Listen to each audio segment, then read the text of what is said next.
Bonjour Elie Siomienne. Bonjour. Bonjour Anne Lemans. Bonjour. Vous menez un projet sur l'usage des réseaux sociaux numériques et les pratiques informationnelles avec des étudiants de master, documentation et système d'information à l'Université de Bordeaux. Ce projet, selon vous, est transférable dans l'enseignement secondaire, je pense au lycée, je pense au collège, mais éventuellement aussi dans l'enseignement du premier degré. Oui, moi je pense que du moment que c'est bien organisé, et effectivement c'est tout à fait transférable. Quand vous dites bien organisé, ça signifie quoi? Qu'il y ait vraiment un objectif, c'est-à-dire simplement d'ouvrir un compte Twitter et de parler avec des élèves, quels qu'ils soient. Je pense que il faut que ça portera ses fruits que s'il y a un objectif commun de préparation, je sais pas, en classe pour apprendre à lire ou voilà, pour aider les enfants à écrire. Ça peut être intéressant. Et quel conseil vous donneriez à des enseignants qui se posent la question et qui auraient envie de se lancer dans ce type de projet? Alors de communiquer avec d'autres personnes qui travaillent avec les réseaux sociaux et l'apprentissage, et surtout au moment de se lancer, de bien en parler à tout le monde, c'est-à-dire donc à la direction, mais aussi aux parents, aux enfants, aux collègues, même s'ils ne participent pas, à toute la personne qui travaille dans l'établissement. Et vous pensez qu'il y a des freins à ce type de mise en œuvre? Il y a certainement des freins institutionnels, il y a des préjugés, des points de vue. Enfin, le problème des réseaux sociaux, c'est qu'ils mélangent un petit peu l'intime, la vie privée, la vie publique, et donc ça rend la communication parfois un petit peu compliquée par rapport à des objectifs d'apprentissage. Et les principaux blocages se situent où, là, selon vous, aujourd'hui? Si je pense à l'enseignement du second degré, certainement d'une part chez les enseignants qui n'utilisent pas tellement les réseaux sociaux.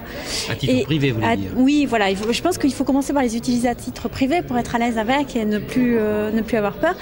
Et d'autre part, évidemment, du côté de l'administration et des chefs d'établissement notamment, qui peut-être ne connaissent pas bien et ont peur de ne pas pouvoir maîtriser la communication, l'information.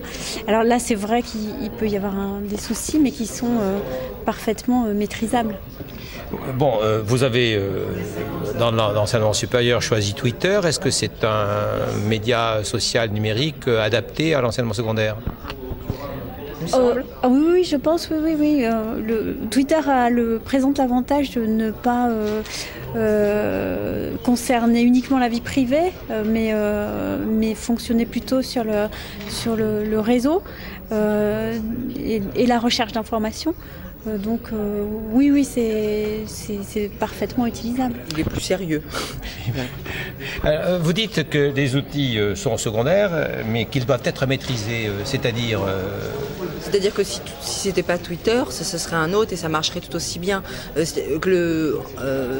On pourrait tout à fait imaginer, si on avait travaillé, ou si je connaissais par exemple moi assez bien Facebook ou d'autres outils qui naîtraient, les utiliser pour les objectifs.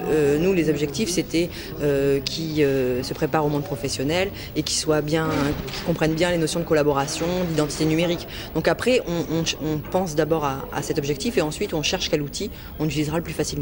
Alors, la généralisation des espaces numériques de travail est prévue dans l'ensemble des lycées, puisque tous les conseils régionaux quasiment investissent dans ce champ-là, la plupart des conseils généraux également. Pensez-vous que c'est un élément en direction des enseignants, voire de la direction des établissements, favorable pour faire en sorte qu'ils puissent se lancer dans le type de projet qui a été le vôtre?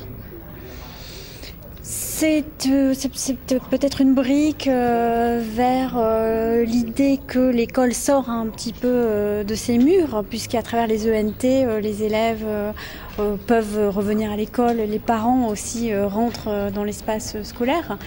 Et puis les élèves maîtrisent des outils de distance. Alors pas forcément d'enseignement à distance dans les ENT, pour l'instant c'est pas vraiment de l'enseignement, c'est du cahier de texte, c'est du suivi, c'est de l'échange d'informations plus que de l'enseignement. Mais oui, je pense que c'est une première étape, bien qu'elle soit un espace fermé, donc ça n'a pas grand chose à voir non plus. C'est pas du tout les mêmes enjeux que les réseaux sociaux. Il n'empêche que dans votre projet, vous partez de l'ENT pour ensuite lâcher les élèves, les étudiants sur les médias sociaux. Oui, parce qu'on se dit que être à l'aise dans un espace fermé, c'est la première étape pour ouvrir la fenêtre et ensuite... Vous êtes en contact avec des équipes de l'enseignement secondaire qui expérimentent ce type de projet? Non, moi pas du tout. Mais je vois juste à l'école de mes enfants, ils ont eu des formations autour de ça. Et pour l'instant, ils me disent, je vois pas, comme tout le monde, quoi, je vois pas trop ce qu'on va en faire. On a la formation, mais on n'a pas trop compris à quoi ça allait servir. Voilà. Ils ont eu de l'information, et voilà. Mais pour l'instant, il n'y a pas de processus ou de scénario qui semble leur convenir, ou en tout cas, ils n'ont pas compris ça. Alors l'enseignante parent que vous êtes attend donc beaucoup de l'institution pour faire en sorte que l'usage des médias sociaux se fasse à l'école.